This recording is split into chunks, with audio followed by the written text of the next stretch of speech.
Hello, it's Rebecca here from Precious Pages Papercraft, and today's layout is for Mixed Media Frenzy, which is when a group of my scrappy friends and I get together every Friday and we choose either a layout or a sketch to draw inspiration from. And this week we have chosen this gorgeous layout by Missy Whidden. So we're going to scraplift this layout, and I've popped it up in the top left corner there for you so you can kind of compare and see what I'm doing. So I've got these papers here from Jen Hadfield's The Avenue collection, and my colour tone for this layout was inspired by that blue floral paper there you can just see to the side. So I've got a gorgeous cut file from Pear Tree Cut Files. It's one of the background files and it's absolutely stunning. I've used it several times now as a stencil, just with using blending brushes and distress inks. So this is the first time I've used it to kind of smush wet medium through, and it held up really well. I was really impressed and relieved because I wasn't sure how it was going to work. So I've got a glacier paste here by Nuvo, and really shimmery and really pretty. So I'm using a plastic palette knife and just pressing that through the stencil or the cut file, and I'm doing exactly the same with a Nuvo expanding mousse. So I've got the blues and the greens, and these two colours match really well with that floral paper from the Avenue collection. I was really pleased with how close a match they were. So I'm kind of sticking to the same area as Missy's layout, so the top corners, and I've done the green, then I've come in with the blue, and then I come back in with both, just kind of mixing it up a bit so that it's not so stark blue and green areas. Just wanted it kind of blended a bit better. I also bring in some white texture paste on top because at the moment I'm worried that it's a bit kind of bold. So I thought I'd try some white texture paste on top to see if I could lighten it up, but it really did absolutely nothing. So I gave up on that idea pretty quickly and just left it as it was. But once I'd taken that cut file off and I was left with just the imprint, it was absolutely stunning. It was just really shimmery and sparkly, and it just looked really beautiful. So I was really happy with how that came out. So I've not used the expanding mousse before. I have watched a YouTube video on it and I saw someone heating it up and it looked like it was expanding, but I gave it a go and nothing happened. It was getting darker, which made it the wrong shade of blue. So I quickly gave up with the heat gun, and I thought I'd just try and get away with using it as a texture paste.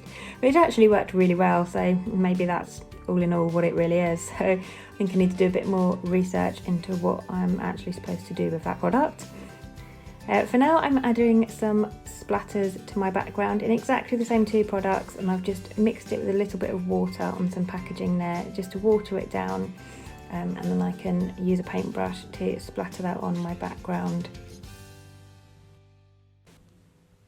And whilst I'm doing that, I will just quickly remind you that my scrappy friends are also taking part in this hop today. We all work from the same layout, so I'll pop their channels in the description box below. It'd be great if you could pop along to their channels as well and have a look at their interpretation of this layout. I'm always really amazed at how all of us interpret layouts and scrap lifts and sketches and things in such different ways. We always end up with completely different layouts. It's really inspiring to see how we've all taken the same layout and created so many different designs of our own and kind of made it our own. So if you do get a chance, do hop along to their channels and hit that subscribe button as you go.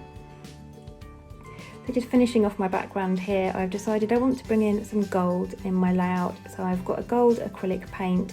Again, I've just watered it down on some packaging so that I can use a paintbrush and add some splatters. And I love how this background is looking really shimmery and sparkly. You can't really see it on the video, but it does show up in the close-ups. So I took a break from the layout overnight to let it dry naturally. I didn't want to use my heat gun in case the page warped a lot, so I just let that dry and came back to it the next day. And I decided that the stenciling I'd done at the top, it just looked like it ended a bit abruptly, and I wanted it to be more of a gradual sort of fade out process. And it looks like Missy's done exactly the same thing on her video, possibly, on her layout, because she's got some faded bits towards the bottom as well. So what I've done is brought in a blending brush and a couple of distress inks. I've used Chipped Sapphire and Mowed Lawn and just blended and rubbed some of that ink through the same stencil just to extend that pattern a little bit more, so that it fades out and it's more of a gradual fade as opposed to an abrupt end. And then I'm using that same paper, the blue and green floral paper, to add a couple of layers behind my photo.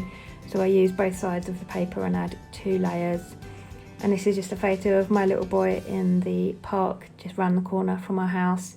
We've recently signed up to a charity that does a lot of litter picking in the area. So we'd been out for an hour or so on a walk picking up some litter. And on the way back we walked through the park and he wanted to stop off and have a play, so that's when I took this photo. And I thought the colours worked really well with this background as well, especially because he's got blue and yellow top on, so I've got blue and gold in my background, so I thought that worked quite well. And then obviously you've got all the green grass in the background. So I've printed my photos square. I know Missy's done a 3x4 photo by the look of it, but I've gone for a 4x4 square photo just because I felt it worked better for the photo itself. It just meant I could get more of the actual picture in, so I didn't have to cut it down at all.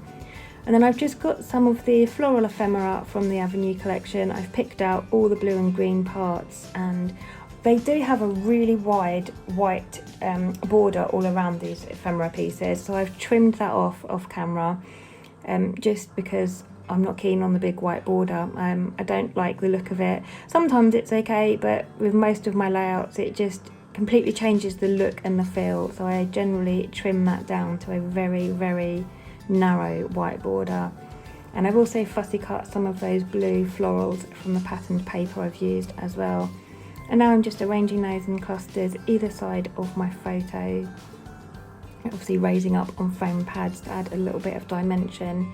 There wasn't a lot of dimension up until this point, so if you watch my videos often you'll know I'm one for texture and dimension, so I have to get that dimension on the page. So foam pads is a great way to do that. And I've also propped my photo up on foam as well. Now for my title I'm using a couple of different things. I've got the word lovely there, is I think from a Cocoa Vanilla Studio collection. So I'm using that on foam pads, and then I've also got these foam alphas. So I'm just adding the word day, and here's my little boy come in, bless him, he's only 4, and he's pointing out all the letters to spell his name whilst I'm working. Bless his heart. So yeah, he's gone through and found all the letters of his name. So just the same way as Missy has done, I'm extending my layout down to that bottom kind of right hand corner a little bit. So I've put my title in place, then I've added a couple more of those fussy cut flowers and ephemera piece, so it just brings the layout down a bit. And then I'm popping my journaling pretty much in the same place that Missy has, and I'm doing it now before I finished because I know what I'm like and I know I will get carried away adding things. So I thought I would pop my journaling in first, and as it turns out I didn't really add much more, so I could have saved it to the end, but it's there, it's done. And I'm terrible for journaling, and quite often I do it on the back because I don't like my handwriting, and I always regret writing on my layouts. I always love a layout and then I do my journaling and I hate my layout because I just think my handwriting ruins them. So it's very rare that I do my journaling on the front, but for this one I had the space, so I thought I would make the exception and give it a go. And now I just want to bring in a bit more of the gold, so I'm adding a couple of gold thread tangles behind my clusters there. I've just wrapped that around my fingers loads of times, and it sort of get a circular shape and then roughed them up a bit, and then I stuck them behind those clusters. And then on Missy's layout she's also got a pattern paper strip along the bottom of her layout, so I'm going to do similar, and I'm going to do 2 layers. It's the same pattern paper, just both sides, and I've just torn that to give it a rough look, kind of a distressed look, and then I've just stuck that with double-sided tape along the bottom there. And I've just got a couple of stickers here I'm adding. One says one of a kind and the other says community service. And I keep looking at this community service sticker thinking, when am I ever going to use that? but we were out doing some charity work, litter picking, like I said, so I thought that's the closest to community service he's probably ever going to get at 4 years old. So I've used it on this layout, and the colours worked perfectly too. So that's me finished, and there is my final layout. So thank you very much for joining me. Please do hit that subscribe button if you'd like to see more of my work, and don't forget all the channels for the other ladies are in my description box, so please do pop along and see their layouts too. But I'll leave you with the close-ups for now. Thanks very much.